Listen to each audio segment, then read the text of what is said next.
धूप की एक किरण भी उस घाटी में आसानी से उतरती नहीं थी जहां कानपुर की मशहूर सूरजगढ़ कोयला खदान थी। पूरा इलाका हमेशा धुएं और धूल काले कणों से ढका हुआ रहता था। इन्हीं काली चट्टानों के बीच काम करता था श्रेयस। श्रेयस की उम्र मुश्किल से 28 साल की होगी, मगर चेहरे पर मेहनत की कई परतें चमक उठी थी। उसकी हथेलियां सख्त थी, सांस में धुआं और आंखों में वही रूखापन जो रोज मौत के गड्ढे में उतरने वाले मजदूर की आंखों में होता है। लेकिन श्रेयस में एक कमी थी, उसकी सोच। और ये कमी किसी चट्टान से कठोर नहीं थी। वो हमेशा कहता था, औरतें जितनी अनपढ़ रहे उतना अच्छा ही है। पढ़ लिख जाएंगी तो घर गृहस्थी बिगाड़ देंगी। औरतों को बस चूल्हा और बच्चे, पति, वो सब कुछ अपनी दुनिया बसानी चाहिए। जिस दिन यह बात अपने साथी मजदूर से वो कहता, सब हंसते भी थे और चुप भी रहते थे, क्योंकि उनके पास बहस के लिए समय ही नहीं था। पेट के लिए कोयला ही उनका भगवान था। घर पर उसकी पत्नी मीना रहती थी, एक सरल, सीधी, सौम्य, अनपढ़ पर अत्यंत संस्कारी लड़की। गांव के किनारे बने छोटे से मिट्टी के घर में मीना सुबह सुबह दीपक जलाकर घर की रोशनी बढ़ाती। वो श्रेयस का हर काम बिना कहे कर देती। उसके जूते से लेकर टिफिन तक हर चीज मीना ही कर देती। मगर श्रेयस उसे देखकर भी नहीं देखा करता। उसे लगता था कि मीना जैसी अनपढ़ औरत दुनिया की असलियत नहीं समझती। मीना को पढ़ाई का बेहद शौक था, मगर श्रेयस के आगे वो कभी बोली नहीं पाई थी। कभी वो हिचकते हुए धीमे से कहती, श्रेयस, अगर तुम कहो तो मैं थोड़ा बहुत पढ़ना शुरू कर दूं। और श्रेयस हमेशा ये जवाब देता, बड़े सपने मत देखना मीना, किताबें औरतों को बिगाड़ देती है। मीना चुप हो जाती है। उसकी आंखों में दबा हुआ दर्द कोई भी नहीं देखता। खदान का मालिक था धर्मपाल सिंह और उसकी एक ही बेटी थी, रोशनी। रोशनी शहर में पढ़ी लिखी, आधुनिक और बेखौफ लड़की थी। वो अक्सर खदान में अपने पिता के काम को समझने के लिए आती रहती थी। पहली बार जब उसने श्रेयस को देखा था, वो अंधेरे सुरंग से बाहर आ रहा था। उसका चेहरा कोयले से भरा हुआ था, आंखें लाल थी और कपड़े मैले कुचेले। लेकिन रोशनी को पता नहीं क्यों उस चेहरे में एक अजीब सी ईमानदारी दिखी थी। उस दिन रोशनी ने पहली बार उससे पानी मांगा था। श्रेयस ने बिना सर उठाए बोतल पकड़ाई और उस पल उसके मन में एक अनजानी सी खामोशी ने जन्म लिया था। रोशनी को देखते ही उसके भीतर एक नई दुनिया खिल चुकी थी। ऐसी दुनिया जहां किताबें, पहनावे, शिष्टाचार सब चमकदार लगने लगे थे। वो दुनिया मीना के छोटे से गवैये दायरे से बिल्कुल अलग थी। दिन गुजरते गए। रोशनी खदान आती रही, बातें करती रही और धीरे धीरे श्रेयस उससे प्रभावित होता गया और उसके सामने प्रभाव में डूबता चला गया। अब घर जाते वक्त मीना का बनाया भोजन फीका लगता, उसकी बातें बेकार लगती और उसकी मुस्कान भी उसे खोखली लगने लगी थी। मीना को सब समझ आता था। औरतें दिल नहीं पड़ती, वे दिल महसूस करती है। मीना रात में कई बार श्रेयस का बदला हुआ चेहरा देखती और रो देती। कई रातें जागकर बिताती, मगर कुछ कह नहीं पाती। एक दिन उसने धीरे से अपने पति श्रेयस से पूछा, क्या मैं तुम्हें बदलती हुई लगती हूँ? श्रेयस झुंझला कर बोला, तुम्हें बातों बातों में बड़ों जैसा बोलना किसने सिखा दिया? बस चुप रहो और काम किया करो। मीना का दिल उस दिन पहली बार पूरी तरीके से टूट चुका था। एक शाम जब वो टिफिन लेकर खदान पहुंची, उसने दूर से देखा रोशनी श्रेयस के साथ बैठी खूब खिलखिलाकर हंस रही थी। और श्रेयस जिस चेहरे पर कभी मीना ने मुस्कान तक देखी नहीं थी, वही मुस्कान किसी और के सामने चमक रही थी। मीना की आंखें उस वक्त नम हो गई। उसके भीतर कुछ टूट सा गया। उस रात उसने पूरी रात सोते हुए भी सिर्फ एक ही सवाल सोचा था, क्या मैं सच में इतनी बेकार हूँ? लेकिन सुबह होते ही उसने फैसला कर लिया, अगर मेरा पति मुझे छोड़कर किसी और की तरफ जा सकता है सिर्फ इसलिए कि मैं अनपढ़ हूँ, तो मैं उसे दिखाऊंगी कि एक औरत क्या कुछ नहीं कर सकती। अगले दिन मीना ने जाने को कहा, मुझे मायके जाना है कुछ दिन के लिए। श्रेयस ने बिना रुचि के है, ठीक है चली जाओ, जैसा चाहो वैसा करो। मीना मुस्कुराई नहीं, उसकी आंखों में चुपचाप आग लग चुकी थी। मायके पहुंचते ही उसने अपने माता पिता के पैरों में झुककर कहा, मुझे पढ़ना है और खूब पढ़ना है, मुझे खुद को बदलना है। उसके पिता ने कहा, बेटी उम्र कोई भी हो, सीखने की राह कभी बंद नहीं होती। और मीना ने अपनी जिंदगी की सबसे बड़ी लड़ाई शुरू की थी। मीना सुबह से शाम तक पढ़ती थी, हिंदी, गणित, अंग्रेजी, कंप्यूटर, दुनिया का ज्ञान, सब कुछ वो दिन में 4 घंटा ट्यूशन में लगाती, रात को खुद पढ़ती और हर दिन खुद को शब्दों से नया रूप दे देती।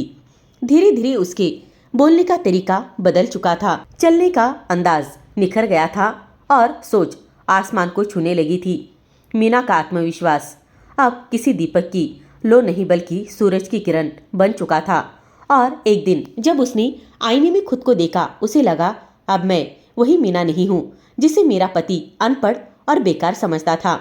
मीना के मायके जाने के बाद सुरेश की जिंदगी में बहुत कुछ बदल गया था। बाहर से नहीं पर अंदर से मीना जिस सादगी, प्रेम और अपनापन से घर भर देती थी, अब वो गायब हो चुका था। अब घर खाली था। दीवारों पर वही परछाई थी जो शाम को चलते वक्त कदमों के पीछे आती। शुरू शुरू में सुरेश को फर्क नहीं पड़ रहा था। उसे लगा खैर मीना नहीं है तो क्या हुआ, मैं रोशनी से तो मिल ही रहा हूँ। लेकिन धीरे धीरे उसे महसूस हुआ कि रोशनी सिर्फ खदान आती है और वो भी अपने पिता के सामने। उसका जीवन उससे अलग है, उसके सपने उससे अलग है। रोशनी और सुरेश की दुनिया दो तरफ बटी हुई थी, नदियों की तरह जो दिखती तो पास थी लेकिन कभी मिल नहीं सकती थी। एक दिन रोशनी ने हंसते हुए कहा, सुरेश तुम्हारी पत्नी कैसी है, कभी मिलवाओगे या नहीं उससे? सुरेश चौंक गया। उसने सर घुमाकर घबराहट को छुपाया और बोला, वो घर पर रहती है, सीधी सादी है, पढ़ी लिखी नहीं। रोशनी ने पूछा, और क्या तुम्हें पसंद है, एक पढ़ी लिखी लड़की या अनपढ़? सुरेश थोड़ा सा मुस्कुराया, तुम जैसी लड़की को कौन पसंद नहीं करेगा? रोशनी का चेहरा ठंडा पड़ गया। उसने गंभीर स्वर में कहा, सुरेश मैं तुम्हारी तारीफ सुनने नहीं आती, मैं यहाँ मजदूरों की जिंदगी और हालात देखने आती हूँ। और हाँ, मैं शादीशुदा मर्दों से दोस्ती तक सीमित रहती हूँ और वही दोस्ती पसंद करती हूँ, समझे? इंसानियत जरूरी है, भावनाएं नहीं। ये पहली बार था जब किसी ने सुरेश को इतने सीधे शब्दों में आईना दिखाया था। उसके सीने में कुछ चुप सा गया, जैसे किसी ने उसकी हवा खींच ली हो। रोशनी के रवैये के बाद सुरेश समझ नहीं पा रहा था कि आखिर वो किस रास्ते पर चल पड़ा था। वो रोशनी के पीछे भागते भागते अपनी पत्नी की आंखों का सच प्यार भूल चुका था। मीना का खाना, उसकी मदद की आवाज़, उसके हाथों का स्पर्श सब याद आने लगा। लेकिन ऐसा सिर्फ दर्द का अंकुर था, अभी पौधा बनने में समय था। उधर खदान में भी मजदूरों के बीच बातें फैलने लगी थी। अरे सुरेश तो मालिक की बेटी के पीछे पड़ा है। अरे हाँ वही बीवी वाला, हाय हाय घरवाली दुखी होती होगी ना। सुरेश को ये बातें चुपती थी, मगर अपने कर्मों से वो दुखी ऐसा जगह खड़ा हो चुका था जहाँ शर्म और हकीकत एक दूसरे के सामने खड़ी थी। मीना के मायके में माहौल अब पहले जैसा नहीं था। घर में सब उसके हौसले की तारीफ करते थे। माता पिता उसे पढ़ते देखते तो बोलते, बेटी तू बड़ी बनेगी, बहुत आगे जाएगी। मीना नई नई किताबें पढ़ने लगी थी। महिलाओं की कहानियाँ, संघर्षों की, जीवन की प्रेरणा देने वाली बातें वो समझ चुकी थी कि औरत की सबसे बड़ी ताकत उसकी पढ़ाई होती है और समझ, आत्मनिर्भरता, सुंदरता नहीं बुद्धि होती है। धीरे धीरे उसका अंदर बहुत सारा बदलाव बाहर आने लगा और उसकी आवाज़ भी मजबूत हो गई थी। एक शाम खदान में भयानक हादसा हो गया। अंदर गैस लीक हो रही थी। 10 मजदूर नीचे फंस चुके थे और उनमें सुरेश भी मौजूद था। खबर सुनते ही पूरे गांव में चीख पुकार मच गई। धर्मपाल सिंह दौड़ पड़े, रोशनी रोने लगी, गांव वाले इधर उधर भागे। खदान से धुआं निकल रहा था। अंदर किसी की चीखने की आवाज़ सुनाई दे रही थी। कुछ ही देर में खबर आई, सुरेश बेहोश पड़ा है, हालात गंभीर है। उसे खदान के एम्बुलेंस में डालकर अस्पताल भेज दिया गया। रोशनी डर सी गई। उसने पिता से कहा, पापा इसे सबसे अच्छी देखभाल चाहिए, ये अच्छा इंसान है। धर्मपाल सिंह ने कहा, रोशनी इंसान अच्छा है पर ध्यान रहे कि ये आदमी विवाहित है, दूरी रखो। रोशनी समझ गई कि पिता की बातों में बुद्धि है। वहीं दूसरी तरफ मीना के मायके में भी खबर पहुंची। मीना का दिल कांप गया। वो तुरंत अस्पताल पहुंची। जब वो अस्पताल के गेट पर पहुंची, वहां रोशनी खड़ी थी। मीना को देखकर रोशनी एक पल के लिए चुप हो गई। उसकी आंखों में पहली बार शर्म की हल्की परछाई आई। रोशनी ने धीमे से कहा, आप मीना है? मैं रोशनी। मैं इसे सिर्फ मजदूर की तरह जानती थी। अगर आपको ऐसा लगा कि मेरा और इसका कोई रिश्ता है तो मैं साफ बता दूं, मेरी तरफ से ऐसा कुछ भी नहीं है। मीना ने शांति से सर हिलाया। वो मीना नहीं थी जो रो पड़ी। अब वो समझदार और आत्मविश्वासी और मजबूत लड़की थी। उसने बस इतना कहा, गलती कभी एक की नहीं होती है, लेकिन पढ़ाई ने मुझे इतना जरूर सिखा दिया है कि आरोप लगाने से सच बदलता नहीं। रोशनी उसकी परिपक्वता देखकर दंग रह गई। अंदर श्रेयस ऑक्सीजन पर लेटा हुआ था। चेहरा काला था, आंखें बंद थी और सांसें धीमी चल रही थी। मीना उसकी चारपाई के पास बैठ गई। पहली बार महीनों बाद उसने उसके बालों को हाथ से छुआ और फुसफुसाती, मैंने पढ़ाई शुरू की है श्रेयस, अब मैं वो मीना नहीं रही, लेकिन तुम भी अब पहले वाले श्रेयस नहीं होना। उसकी आंखों से आंसू टपक रहे थे, पर आवाज मजबूत थी। अगली शाम श्रेयस को होश आया। सबसे पहले उसने मीना को देखा, पर वो मीना नहीं थी। उसके आंचल में अब आत्मविश्वास था। उसके चेहरे पर एक ऐसी धुन्ना थी जो उसे पहले कभी नहीं दिखी। वो हकलाकर बोला, मीना तुम बदल गई हो। मीना ने शांत स्वर में कहा, हाँ, क्योंकि तुम बदल गए हो। श्रेयस की आंखों में शर्म उतर आई थी। उसके होंठ कांपे। मुझे माफ कर दो मीना। मीना ने उसके आंखों में देखा और बोली, माफी तब मिलती है जब इंसान अपने अंदर सच्चा पछतावा लाता है, सिर्फ बोलने से नहीं। शब्द तीर की तरह श्रेयस के दिल में उतर चुके थे। अस्पताल के कमरे में हल्की रोशनी थी। श्रेयस बिस्तर पर लेटा था, मगर उसकी आंखों में तैरा हुआ तूफान दिख रहा था। मीना की एक एक बात उसके दिमाग में हथौड़ी की तरह बज रही थी। सिर्फ बोलने से माफी नहीं मिलती, तुम बदल गए थे। वो खुद को याद करने लगा। मीना का खाना ठुकराकर, उसकी बातों को उसने अच्छा ना कहकर, उसका पढ़ने की इच्छा न जताकर और उसका मजाक उड़ाकर उसका मन भारी हो गया था। वो सारी बातें याद करने लगा था। पहली बार उसे लगा कि शायद रोशनी से आकर्षण ने उसकी जिंदगी को गलत दिशा दी थी। ये प्यार तो नहीं था, बस चकाचौंध में खो जाना था।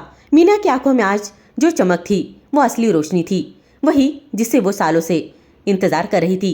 2 दिन बाद डॉक्टर ने कहा, रोगी स्थिर है, अब धीरे धीरे ठीक होगा। मीना दिन रात वही रहती। उसे स्कूल में पढ़ाई के लिए लौटना था, पर पति से बढ़कर कोई चीज नहीं थी। कभी कभी रोशनी भी हालचाल पूछने आती, पर मीना की उपस्थिति देखकर हमेशा सम्मान से पास बैठती। एक दिन रोशनी ने धीरे से, मीना जी आप बहुत मजबूत है, अगर मैं आपकी जगह होती तो शायद टूट भी जाती। मीना ने हल्की मुस्कुराहट दी। मीना की कमजोरी ही सबसे बड़ी बीमारी है, मैंने उससे लड़ना सीख लिया। रोशनी ने शर्म से सर झुका लिया। उसे एहसास था कि वो अनजाने में ही सही एक शादीशुदा रिश्ते में दरार का कारण बन रही थी। कुछ दिनों में डॉक्टर ने छुट्टी दे दी। मीना ने बाइक मंगवाई, श्रेयस को संभालकर पीछे बिठाया और धीरे धीरे गांव की तरफ बढ़ती चली गई। रास्ते में हवा बह रही थी, पत्ते हिल रहे थे, मगर पति पत्नी के बीच एक खामोशी थी, एक अनकहा दर्द, एक बीता हुआ विश्वास और एक नया संघर्ष। घर पहुंचकर मीना ने दीपक जलाया। जिस घर में महीनों से अंधेरा था, वहां सिर्फ रोशनी की लौ, लेकिन ये रोशनी सिर्फ दिए की नहीं बल्कि मीना के आत्मविश्वास की थी। घर लौटते ही मीना ने एक फाइल निकाली। उसमें उसकी सभी क्लासों की सर्टिफिकेट थी, बेसिक, अंग्रेजी, कंप्यूटर, स्किल, ग्रामर टेस्ट, यहाँ तक कि सिलाई और हस्तकला के कोर्स भी। श्रेयस स्तब्ध रह गया। वो धीमे से बोला, ये सब तुमने कर लिया? मीना ने आंखों में ठंडक रखते हुए कहा, हाँ, क्योंकि मुझे समझ आ गया है कि औरत की कीमत उसके कामों से होती है और उसके अनपढ़ होने से नहीं। फिर उसने जोड़ा और कहा, मैंने ये सब तुम्हें जलाने के लिए नहीं किया, अपने आप को पहचानने के लिए किया है। ये शब्द चाकू की तरह श्रेयस के अहंकार को काट रहे थे। उसने सर झुका लिया। रात को मीना ने श्रेयस के लिए खाना बनाया, पर इस बार उसके हाथ कांप नहीं रहे थे। वो दुबली, सहमी, चुप रहने वाली मीना नहीं थी, अब वो एक आत्मबल वाली एक स्त्री थी। श्रेयस खाना खाते हुए बोला, मीना मैं जानता हूँ मैंने गलत किया है, मैंने तुम्हें कभी समझा ही नहीं। मीना ने शांत स्वर में कहा, मैं तुम्हारी गलती गिनने नहीं आई हूँ, लेकिन मैं खुद को भूलकर अब जीने नहीं वाली। मैं पढ़ूंगी, काम करूंगी और आगे बढ़ूंगी। अगर तुम साथ देना चाहते हो तो ठीक है, नहीं तो मैं पीछे मुड़कर नहीं रुकूंगी। श्रेयस की आंखों में आंसू आ गए। वह पहली बार खुद को इतना टूटा हुआ महसूस कर रहा था। उसका अहंकार, उसकी पुरुषत्वता, सोच मीना की शिक्षा और आत्मसम्मान के आगे टूट चुकी थी। गांव में खबर फैलने लगी, मीना पढ़ लिख कर वापस आई है। अरे अब तो अंग्रेजी भी बोलती है, कहते हैं खदान की मालिक की बेटी वाले चक्कर के बाद उसने खुद को बदल लिया है। मीना इन शब्दों पर ध्यान नहीं देती थी। उसने मन ही मन ठान लिया था, लोगों की सोच बदलने की जगह पहले खुद को बदलो। लेकिन ये सबर श्रेयस को और भी ज्यादा शर्मिंदा कर रहा था। हर दिन लोग उसे देखकर मुस्कुराते और इशारा करते, देखो इसी ने बीवी को छोड़कर मालिक की लड़की पर बुरी नजर रखी थी। श्रेयस का सर झुक जाता था। वो सोचता, मैंने क्या कर दिया, मैंने किसे ठुकराया, मीना अब गांव में खुले एक कौशल केंद्र में पढ़ाने लगी थी। वो महिलाओं के सिलाई, कंप्यूटर और बेसिक पढ़ाई सिखाती। गांव की लड़कियां उसे आदर्श मानने लगी थी। उसके कंधे पर सिर्फ अपने नहीं, पूरे गांव की भी अब भार और औरतों का सम्मान आकर गिरा था। उधर सुरेश हर शाम खदान में से लौटकर मीना को काम करते हुए देखता और चुपचाप महसूस करता, जिस औरत को मैं अनपढ़ समझता था वही आज मेरी शिक्षक बन गई है। रोशनी भी कुछ दिनों बाद गांव आई। वो मीना से मिलने आई थी। मीना ने उसे अंदर बुलाया। दोनों बैठी। रोशनी ने धीरे से कहा, मीना जी, मैंने कभी आपको और सुरेश को तोड़ने की कोशिश नहीं की, लेकिन अगर मेरी वजह से आपको दुख हुआ हो तो मैं दिल से आपसे माफ़ी मांगती हूँ। मीना ने मुस्कुराकर कहा, गलती इंसान से ही होती है, लेकिन इंसानियत तब साबित होती है जब वो गलती स्वीकार करता है। रोशनी भावुक हो गई। उसने मीना के हाथ पकड़कर कहा, आप बहुत महान हैं मीना। मीना बोली, नहीं, मैं बस अपने लिए खड़ी हुई हूँ और हर औरत को ऐसा करना चाहिए। उस शाम रोशनी घर से निकली तो उसे सुरेश रास्ते में मिला। उसने सीधे कहा, रोशनी, तुमने मीना को बहुत सम्मान दिया। धन्यवाद। रोशनी बोली, धन्यवाद मुझे नहीं, खुद को दो। तुम्हारे पास एक ऐसी पत्नी है जो तुमसे प्यार करती है और तुम्हारे लिए खुद को बदल सकती है। अब तुम्हारी बारी है कि तुम उसके लिए खुद को सुधारो। ये सुनकर सुरेश की आंखों में थोड़ा सा पानी आ गया। उसने महसूस किया कि जिंदगी उसे दूसरा मौका दे रही है। उसे वो खोना नहीं चाहिए। रात को सुरेश मीना को सामने बिठाकर बोला, मीना, क्या तुम मुझे एक मौका दोगी? मैं सीखना चाहता हूँ तुमसे, तुम्हारी किताबों से, तुम्हारी मेहनत से। मैं भी बदलना चाहता हूँ। मीना ने उसकी आंखों में सिंसेरिटी देखी। उसने धीरे से कहा, ठीक है, लेकिन एक रास्ता, ये आसान नहीं होने वाला है। मैं अब वो मीना नहीं रही जो हर बात तुम्हारे हिसाब से चलती थी। मैं अपना सम्मान कभी नहीं खोऊंगी। सुरेश ने सर झुकाकर कहा, मुझे कोई आपत्ति नहीं, मैं सिर्फ इतना चाहता हूँ कि मेरे पास एक मौका है तुम्हें खोने से पहले। मीना ने लंबे समय बाद उसके हाथ पर हाथ रखा। ये माफ़ी नहीं थी, ये एक नई शुरुआत का एहसास था। अगले दिन दोनों में घर का माहौल धीरे धीरे बदलने लगा। मीना सुबह कौशल केंद्र जाती, शाम को वापस आती और रात को मीना, वो अनपढ़ मीना, अब अपने पति को पढ़ाना शुरू करती। वो अक्षरी दिखाती, क ख ग ग और सिरस सामुच बच्चे की तरह दोहराता रहता, क ख ग। मीना हर बार उसकी गलती बोलने पर मुस्कुरा देती। उस मुस्कान में अब दर्द नहीं, परिपक्वता थी। सुरेश को हर अक्षर के साथ एक सच्चाई समझ में आती कि जिसे वो जीवन भर अनपढ़ कहता रहा, वही आज उसकी गुरु बन चुकी है। खदान में अब उसका मन नहीं लगता था, सिर्फ इसलिए नहीं कि पढ़ाई शुरू की थी, बल्कि इसलिए कि मजदूर उसे देखकर फुसफुसाते, देखो देखो, मालिक की बेटी के चक्कर वाला आया। अरे, अब बीवी पढ़ाकर इसे सीधा कर रही है। पर सुरेश चुप रहता। पहले गुस्से में आग बन जाता था, अब वो सहन कर शांत रहता, दर्द से नहीं, सीख से। उसका अहंकार जितना पिघलता, उसकी समझ उतनी ही बढ़ जाती। हालांकि मीना बाहर से शांत दिखती थी, अंदर उसका दिल अक्सर टूट जाता था। जब वो औरतों को पढ़ाती, वो अक्सर कहती, औरतों को खुद पर यकीन होना चाहिए, लेकिन कभी कभी उसकी आंखें भर आती, क्योंकि उसे पता था कि आत्मविश्वास तक पहुंचने के लिए वो कितना रोई थी, कितना टूटी और कितना बदली। रात को जब सुरेश पढ़ाई करता था और बार बार गलतियां करता था, मीना को एहसास होता था, मैंने भी बहुत गलतियां की थी, फिर भी मैं उठी। अब उसे एहसास हो रहा था कि सुरेश बदल रहा है और सच्चे मन से पढ़ रहा है और अच्छे से बदल रहा है। एक दिन कौशल केंद्र की शिक्षिका ने कहा, मीना, तुम इतनी अच्छी पढ़ाती हो, क्यों ना गांव में रात की कक्षा शुरू करें और उस कक्षा में पुरुष भी पढ़ सकते हैं। मीना थोड़ी सी हिचकिचा गई। गांव के पुरुष, सुरेश भी तो आएगा, क्या वो मजदूरों के सामने पढ़ पाएगा? लेकिन फिर उसने खुद से कहा, जब मैं अपने डर पर जीत सकती हूँ तो सुरेश भी तो जीत सकता है। उस रात उसने सुरेश से पूछा, क्या तुम मेरी कक्षा में आकर पढ़ोगे? सुरेश के लिए ये सिर्फ प्रश्न नहीं था, ये उसकी मर्दानगी की परीक्षा थी। मजदूरों के बीच बैठना, पढ़ना, जिसे वो पहले मजाक बनाकर रख दिया करते थे। औरत पढ़कर बिगड़ जाती है। उसने गहरी सांस ली और कहा, हाँ मीना, मैं आऊँगा, क्योंकि मैं सीखना चाहता हूँ। मीना के चेहरे पर गर्व उतर आया था। ये वही मंजर था जिसका उसने अपने ही लिए सपना देखा था। अगली शाम कक्षा शुरू हुई। 3 लालटेन टंगी हुई थी, कई महिलाएं बैठी हुई थी, कुछ पुरुष भी, और उनमें एक था सुरेश। लोग फुसफुसाए, अरे ये पढ़ना चाहता है, बीवी की बातों में आ गया था, और देखो अब बीवी के साथ ही पड़ रहा है, लेकिन आज पहली बार इन बातों ने श्रेयस को बिल्कुल भी चोट नहीं पहुंचाई थी, क्योंकि अब उसका लक्ष्य बस बड़ा था, मीना पर गर्व करने का। मीना बोर्ड पर लिखते हुए बोली, शिक्षा उम्र नहीं देखती, जात नहीं देखती, इंसान नहीं देखती। शिक्षा सिर्फ एक मौका देती है खुद को बदलने का। और उस रात पहली बार श्रेयस ने महसूस किया था, शिक्षा सच में रोशनी है, और वो रोशनी मीना ने उसके जीवन में लाई थी। कुछ दिनों बाद रोशनी गांव आई महिलाओं की प्रगति देखने। वो मीना की कक्षा में आई और हैरान रह गई। उसने देखा मीना बोर्ड पर लिख रही थी, महिलाएं ताली बजा रही है और श्रेयस सबसे आगे बैठा पढ़ रहा है।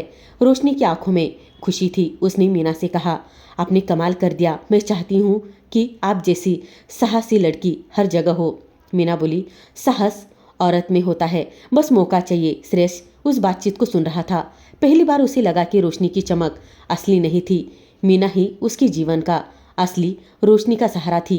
कुछ मजदूरों ने मजाक उड़ाना शुरू किया, अरे श्रेयस तो बीवी के पीछे पीछे बच्चा बन जाता है, देखो माली की बेटी भी अब इससे दूर हो गई, तो अब बीवी ही सबक सिखा रही है। पहले श्रेयस इन बातों पर लड़ने को तैयार हो जाता था, लेकिन अब वो चुप था। वो सोचता, अगर मैं लड़ाई करूंगा तो मीना की मेहनत पर पानी फिर जाएगा। उसने मीना का हाथ पकड़कर कहा, मीना मैं बदल रहा हूँ, लेकिन आसपास के लोग मुझे नहीं समझेंगे। मीना बोली, किसी को समझने की कोई जरूरत नहीं है, जब इंसान खुद बदलता है दुनिया अपने आप बदल जाती है। ये वाक्य उसके दिल में हमेशा के लिए बस गया। मीना को पढ़ाने से अब श्रेयस को एक और सच्चाई समझ आती है कि औरत घर नहीं संभालती, औरत जिंदगी संभाल लेती है। मीना को वो अब रोज नई नजर से देखने लगा था। उसकी हिम्मत, उसकी शिक्षा, उसका संयम। वो मन ही मन सोचता, काश मैंने उसे पहले पढ़ने दिया होता, काश मैंने उसे रोका ना होता। पर मीना अब अतीत पर नहीं भविष्य पर जी रही थी। मीना की महत्वाकांक्षा बढ़ती जा रही थी।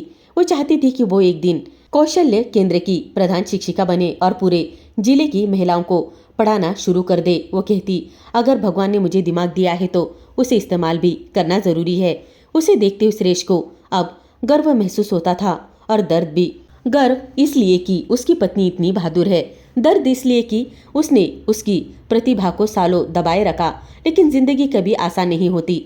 जहाँ बदलाव हो वहाँ रुकावटें भी आ ही जाती है। गांव के कुछ पुरुषों को ये बात चुभने लगी थी।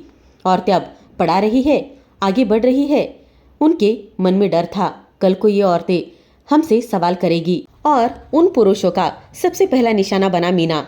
उसके खिलाफ गांव में अफवाह फैलने लगी। किसी ने कहा, मीना रोशनी के साथ मिलकर श्रेयस को बेवकूफ़ बना रही है। किसी ने कहा, यह औरत गांव की लड़कियों को उकसा रही है। और कुछ दिन बाद एक बड़ा आरोप लगा, मीना का चारित्र ठीक नहीं है। तभी वो गांव की औरतों को भड़का रही है। मीना स्तब्ध रह गई। उसका दिल फिर एक बार टूट चुका था, लेकिन इस बार वो टूटने वाली नहीं थी। उसने ठान लिया और श्रेयस भी उसके साथ था। क्या वो अपने अहंकार के कारण फिर चुप रहेगा, ये या इस बार अपनी पत्नी के साथ खड़ा होगा? खदान में उस दिन अजीब सा सन्नाटा था। सूरज का प्रकाश नीचे तक पहुंच नहीं रहा था। फिर भी वातावरण कुछ ऐसा उजाला दिखा रहा था जैसे कोई बड़ी घटना होने वाली हो। श्रेयस अपने हाथ में हथौड़ा लिए चट्टानों को फोड़ रहा था, पर उसका मन और भी ज्यादा भारी था। उसे हर चोट के साथ वो हंसी और वो चेहरा किसी और की झलक नजर आती। वो खुद को रोक नहीं पा रहा था, वो खुद को बदल भी नहीं पा रहा था। और उसे यह भी नहीं पता था कि परिवर्तन कब जिंदगी का सबक बन जाता है। जब मीना अपने मायके पहुंची थी तब वो बस टूटी हुई थी, पर बिखरी हुई नहीं थी। उसने रोया, हाँ बहुत रोया। अपने भीतर की सारी चोटों को उसने बहा दिया। लेकिन उसके पिताजी एक समझदार शांत स्वभाव के आदमी थे। उनकी पीठ पर हाथ रखा और कहा, बेटा तू कमजोर नहीं है, तू बस भूली थी। अब अगर दुनिया तुझे तोड़ने के लिए आई तो तू नई बनकर दिखा, मजबूत होकर दिखा। मीना के भीतर जैसे आग लगी थी। दिन भर वो पढ़ाई करती, रात को अभ्यास करती, सुबह अंग्रेजी बोलने का अभ्यास करती, दोपहर में कंप्यूटर सीखती और हर शाम खुद से ही कई वादे करती, मैं लौट कर आऊंगी। पर वो मीना बनकर नहीं, नई मीना बनकर उसका रूप बदलता रहा। उसके आत्मविश्वास लौट रहा था। उसके आवाज़ में अब कप कप आती नहीं थी, स्थिरता थी। और उसके मन में एक ही शक, एक ही दर्द, श्रेयस ने उसे क्यों छोड़ा। महीनों बीत गए। एक दिन श्रमिकों ने देखा कि खदान ने मालिक की बेटी सुष्मिता फिर से खदान में घूमने आई है। वो बार बार श्रेयस की तरफ देखकर मुस्कुरा रही थी। लोग आपस में कहने लगे, लगता है दोनों में कुछ चल रहा है। मीना का पता नहीं, वो तो गई मायके, अब शायद लौटेगी भी नहीं। उन बातों ने सुरेश के मन पर वैसा ही असर डाला जैसा सूखी घास पर चिंगारी रखते हैं। उसे लगा अब मीना वापस आ भी जाए तो क्या होगा। मैंने तो अब अपना मन बना लिया है। लेकिन उसने ये नहीं सोचा कि दिल से किए वादे कभी टूटते नहीं, वे वापस आकर हिसाब करते हैं। 6 महीने बाद एक सुबह गांव में गाड़ियों का काफिला रुका। लोग दौड़कर देखने लगे। गाड़ी से उतरी एक लड़की सीधे खड़ी, आत्मविश्वास से भरी, साफ सुथरे कपड़े, आंखों में चमक और चेहरे पर अजीब सी शांति। उसके हाथ में फोल्डर था, बाल कंधे तक थे और कदम जैसे वो खुद को पहचान चुकी थी। लोग दंग रह गए। यही मीना है, हमारी मीना। मीना मुस्कुराई, एक नई बदली हुई मीना, जो अब ना तो रोती थी ना डरती थी। वो सीधे खदान की तरफ चली। सुरेश पत्थर फोड़ रहा था जब पीछे से एक आवाज़ आई, काम भारी है। वो पलटा, उसकी सांसें अटक गई। वो मीना थी, उसकी मीना, पर वैसी नहीं और कुछ ही। उसने कांपते हुए पूछा, तू तू मीना? मीना ने धीमे से कहा, हाँ मैं। सुरेश ने अचानक हथौड़ी गिरा दी। उसे समझ नहीं आया कि वो क्या बोले। उसके सामने खड़ी स्त्री, उसकी पत्नी, आज उसे किसी और ही दुनिया की लग रही थी। मीना ने आगे कहा, मैं पढ़कर आई हूँ, सीख कर आई हूँ। अब मैं तुम्हारी तरफ से सिर्फ मेहनत नहीं, दिमाग से भी काम करूँगी। उसके शब्दों में तल्खी नहीं बल्कि एक दुड़ना थी। मीना ने अपना फोल्डर खोला और कहा, ये खदान, ये अब मेरे पापा की है। सुरेश के पैरों तले से जैसे जमीनी खिसक गई। क्या? मीना शांत थी। हाँ, मेरे पापा ने इसे खरीद लिया है और मुझे मैनेजर युक्त किया गया है।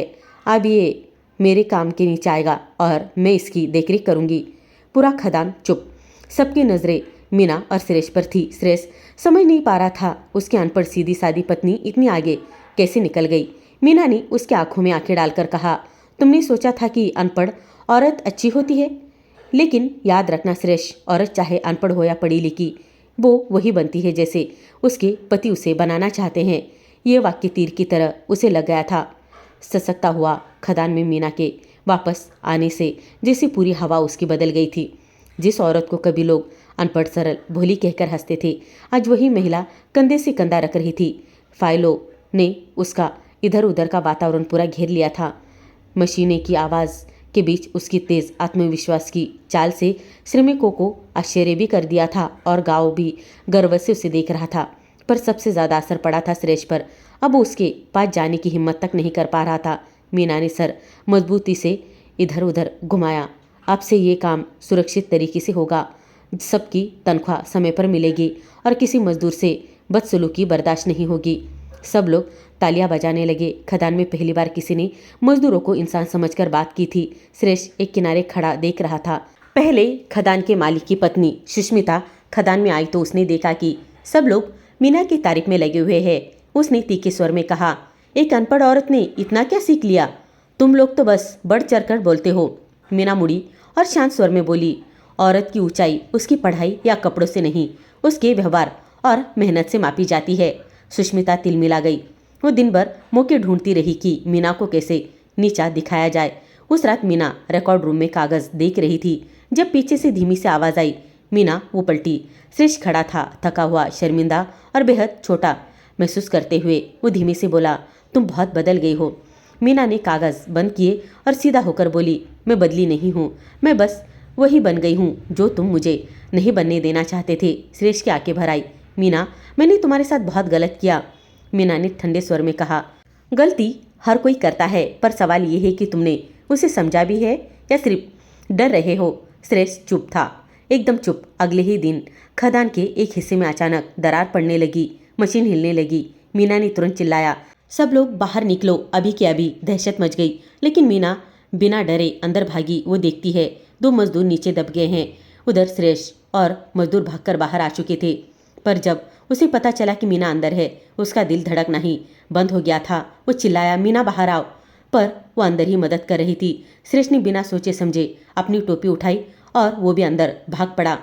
धूल का गुब्बारा टूटते, पत्थर गिरते, लकड़ी और सारा धूल मिट्टी में दबी हुई मीना एक घायल मजदूर को खींच रही थी। तभी ऊपर से चट्टान टूटकर गिरने लगी। उसी वक्त सुरेश दौड़कर आया और जोर से चिल्लाई, मीना संभल कर।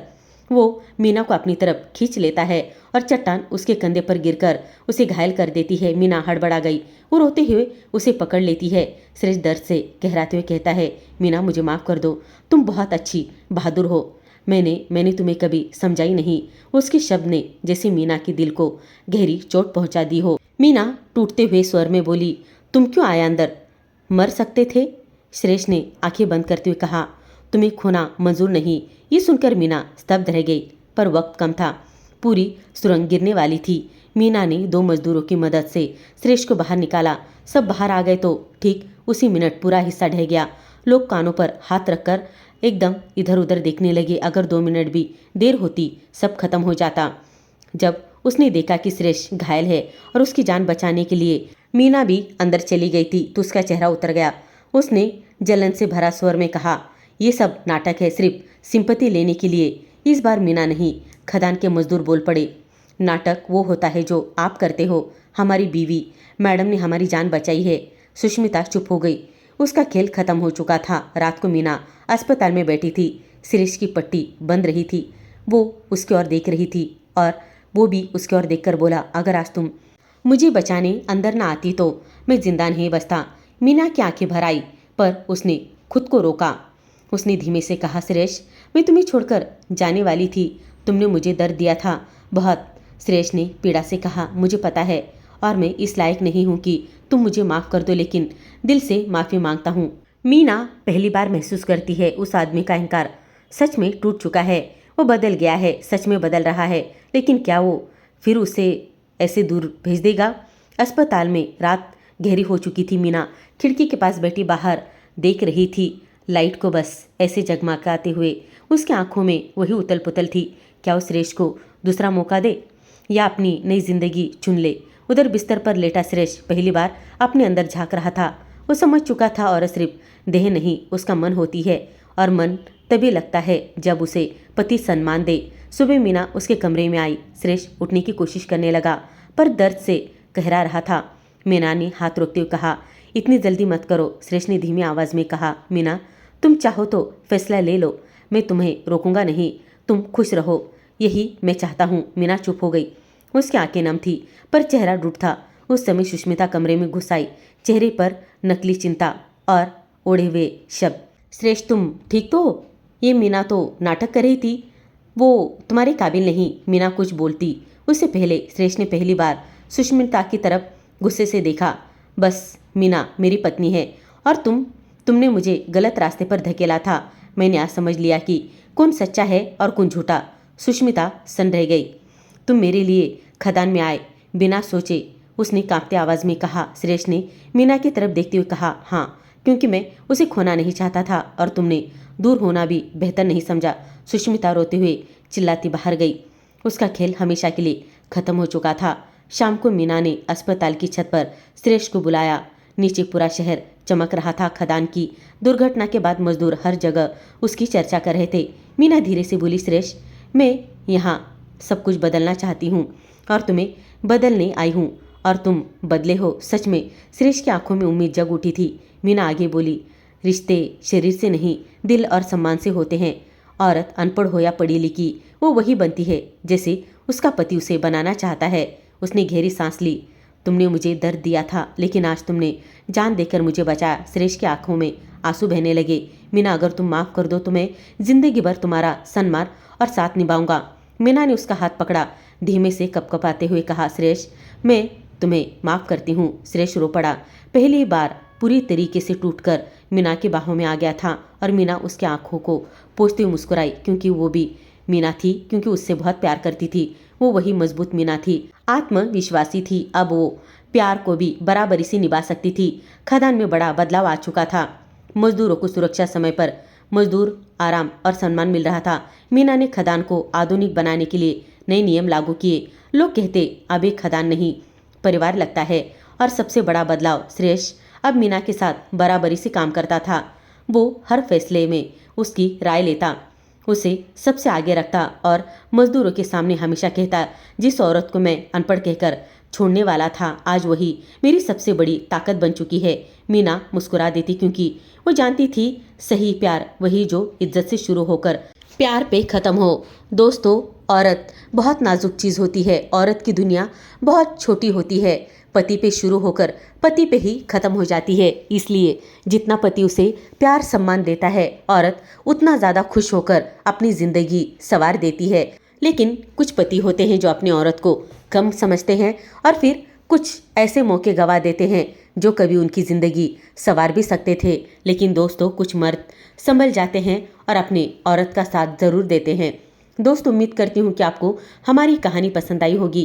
कहानी पसंद आई हो तो वीडियो को लाइक करें, चैनल पर नए हो तो चैनल को सब्सक्राइब करें और हाँ, नोटिफिकेशन बेल को ज़रूर दबाएं ताकि आने वाले अपडेट सबसे पहले आपको मिले। कहानी सुनने के लिए आपका बहुत बहुत धन्यवाद दोस्तों।